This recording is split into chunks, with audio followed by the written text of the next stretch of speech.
السلام علیکم علامہ صاحب، سب سے پہلے تو میں آپ کا شکریہ ادا کرتا ہوں کہ آپ نے اپنے قیمتی وقت میں سے وقت نکالا. آپ میرا تعلق اسلام آباد سے ہے. میگزین ہے آواز قلم. ہم اس آواز قلم میگزین کے لیے کچھ شخصیات کے انٹرویوز کر رہے ہیں، اور آپ ماشاءاللہ مذہبی حلقوں میں، دینی حلقوں میں آپ کا ایک نام ہے. اور دعوت اسلامی کے بارے میں ہمیں پتہ چلا ہے کہ دعوت اسلامی چونکہ پاکستان میں بھی کافی عرصے سے اپنا دعوت کا کام کر رہی ہے، پھر یہاں پر برطانیہ میں بھی انہوں نے کام شروع کیا، اور آپ کے بارے میں پتہ چلا ہے کہ آپ نے بھی کچھ عرصہ دعوت اسلامی کے ساتھ آپ رہے ہیں.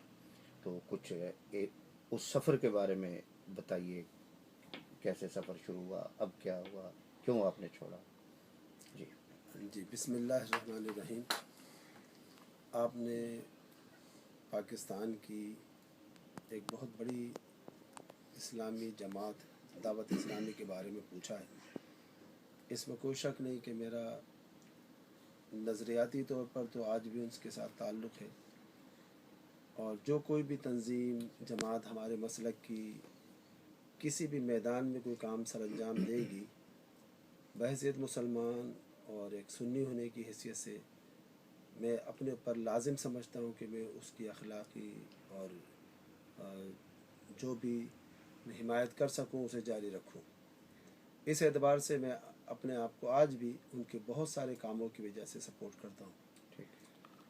جہاں تک ہے دعوت اسلامی کے آغاز کا، میرے والد مرحوم دلدار خان قادری صاحب وہ JUP ایسٹ کے جنرل سیکرٹری تھے اور مرکزی مجلس شورا کے ممبر تھے، اور علامہ شاہ احمد نورانی صاحب کے رائٹ ہینڈ کہلاتے تھے.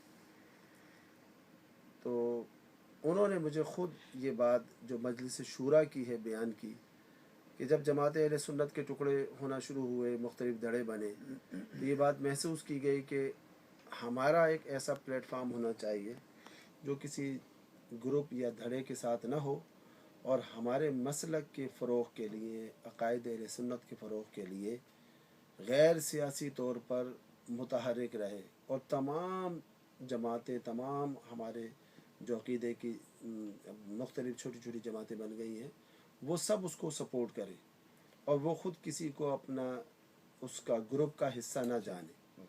اس حوالے سے ساروں نے اس سے اتفاق کیا. نام کے بارے میں جب ہوا تو نام دعوت اسلامی تجویز ہوا. صحیح. اس کے بعد یہ تھا کہ اس کا سربراہ امیر کون ہو. اس کے بارے میں مولانا الیاس قادری صاحب نے خود اپنا نام پیش کیا. یہ علامہ شاہ احمد نورانی صاحب کے بڑے رائٹ ہینڈ کہلاتے تھے. علامہ شاہ احمد نورانی مرحوم کا جہاں کہیں جلسہ ہوتا وہاں جاتے تھے، اسٹال لگا کے، کپڑا بچھا کے عطر بیچتے تھے، اور نورانی صاحب کی کیسٹیں، مسواک، تسبیحات وغیرہ یہ وہاں زمین پر کپڑا بچھا کر کے بیچا کرتے تھے. اسی اعتبار سے انہوں نے اپنا تخلص یہ جو عطاری استعمال کیا. اچھا، عطاری عطاری کا معنی تخلص رکھنے کا اس کا جی، پس منظر یہ ہے.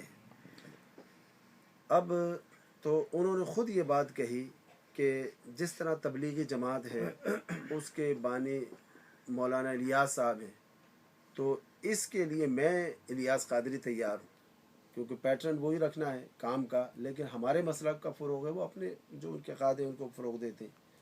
کیونکہ نورانی صاحب کا ان پر اعتماد تھا اور بڑے مخلص یہ نوجوانوں میں سے تھے، لہٰذا کسی نے اس نام پر اختلاف نہیں کیا، اور یہ بات طے ہو گئی کہ دعوت اسلامی غیر سیاسی طور پہ کام کرے گی، کسی دھڑے کا حصہ نہیں ہوگی، اور سارے مل کر کے اس کو سپورٹ کریں گے، اور مولانا الیاس قادری صاحب اس کے امیر ہوں گے.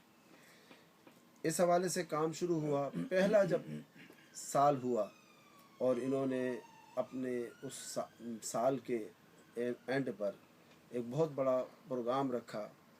اس پروگرام کے اندر خصوصی خطاب کے لیے حضرت علامہ شیخ الاسلام پروفیسر ڈاکٹر طاہر القادری صاحب کو مدعو کیا گیا، اور آپ نے اس پر خطاب کیا، اور ٹاپک تھا دعوت اسلامی. اس ٹاپک کے پر خطاب کیا.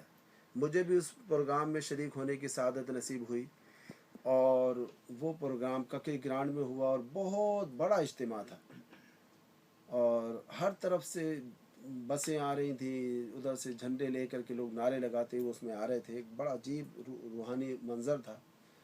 तो बाद अज़ां फिर उन्होंने फिर अपना थोड़ा सा पैटर्न चेंज किया और अपने इज्तिमात में तमाम जो भी उलमा थे जो दावत इस्लामी से अटैच नहीं है उनको न बुलाने की पॉलिसी इख्तियार की, जो सो फार अब तक चल रही है।